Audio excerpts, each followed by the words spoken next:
रब्बी हंगामासाठी शेतकऱ्यांची पाण्याची मागणी चांदोली धरणातून पहिल्या आवर्तनास सुरुवात। चांदोली धरणातून शेतकऱ्यांच्या मागणीनुसार रब्बी हंगामासाठी पहिले आवर्तन सुरू करण्यात आलं आहे आणि वीज निर्मिती केंद्रातून 833 क्युसेकने पाण्याचा विसर्ग सुरू आहे आणि यातील 583 क्युसेकने नदीपात्रात आणि 250 क्युसेकने डाव्या कालव्यात पाणी सोडण्यात आलेलं आहे।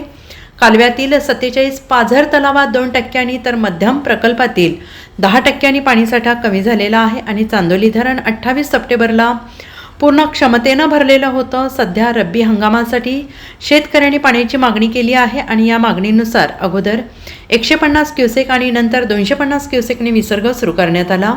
याबरोबरच मोरणा धरणातूनही विसर्ग सुरू आहे। लघु पाटबंधारे उपविभागाअंतर्गत तालुक्यात एकूण 49 पाझर तलाव आहेत आणि या तलावातील पाणी साठवण क्षमता 236.41 दशलक्ष घनफूट एवढी आहे।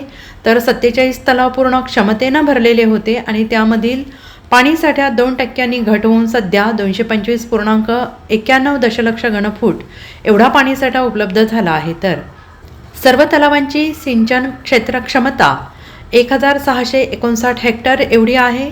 11 सिमेंट नाला बंधारे पूर्ण क्षमतेनं भरलेली आहेत आणि यामध्ये 4.52 दशलक्ष घनफूट पाणीसाठा उपलब्ध झाला असून यांची सिंचन क्षेत्र क्षमता 48.97 हेक्टर एवढी आहे। करमाळे नंबर 1 आणि पाचुंबरी पाझर तलावाचे साठवण तलावामध्ये रूपांतर करण्याचं दुरुस्तीचं काम मृद आणि जलसंधारण विभागामार्फत सुरू आहे। त्यामुळे सद्यस्थितीत सदर तलावात मृत साठा शिल्लक आहे। Bureau report SBN Marathi, Shirala.